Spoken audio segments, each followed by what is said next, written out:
Greetings friends, me Wayman29. This is a video going out to Christopher L.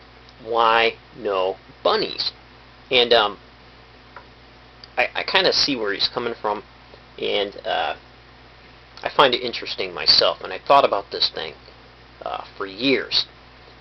If you want to know about all the terrible influences, pagan influences, on Christian holidays, what you really should do is read some Jehovah's Witness material on the topic, and they'll tell you everything you need to know about it, because they're very adamant about such things, and it's pretty interesting stuff. I just wanted to give my perspective. I expect Easter bunnies, Santa Clauses, and pagan ideas in with religious ideas. Why? Because, as I said before in one of my other videos, people will always be people. They can't help it. And what's really interesting is, even if you take it a step further, I'm doing this series on hell and the underworld. What about that? We wouldn't have a heaven to think about if it wasn't for pagan ideas. We wouldn't have a hell to think about if it wasn't for pagan ideas. Resurrection ideas. I mean, I was reading the Book of the Dead from the Egyptian theology, the Papyrus of Ani. Amazing stuff.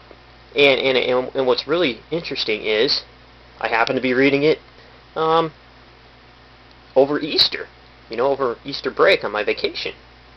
Very, very moving text. Very, very moving theology. And a lot of those comparisons can be made to Christianity. Everybody likes to go overboard in being, everything came from paganism. Especially the stuff from Osiris. People always jump on. However, it might not be Osiris. It may be the mummy itself, Ani. Ani, who comes out the other side and lives forever in the abode with the gods. Whole ideas of, especially Catholicism did this, mixed with pagan, and even today. So, I'll just use a personal example. My parents still do go to a fairly conservative church, and we were never told that the Easter Bunny was real. However, the Easter Bunny was kind of integrated as kind of like a humorous thing in with everything else. So my parents kind of allowed us to enjoy the fun and the ideas and the symbolism of the pagan for entertainment purposes only. However, we were told, no, it's the resurrection of Christ. That's real. So we would, get up in Easter morning, run around, look for our Easter baskets. Jokes would be made about Santa Claus. My mom would collect all these Santa figurines and, decorate the house for Christmas. Really in a big way. Easter bunnies plastered on the windows. Never really had a problem with it. And so that is how, a conservative Christian family would mix, and they still do it. They preach against all this stuff.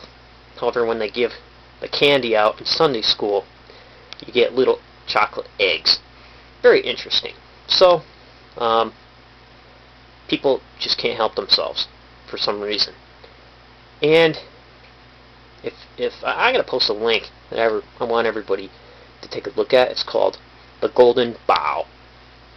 And it's an anthropological comparison of all these theological ideas that was put out by, I believe his last name's Frazer, and it's one of my favorite texts.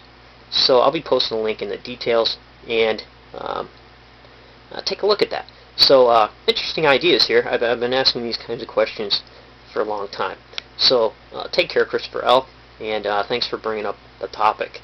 And remember, friends, if everybody's thinking alike, then somebody isn't thinking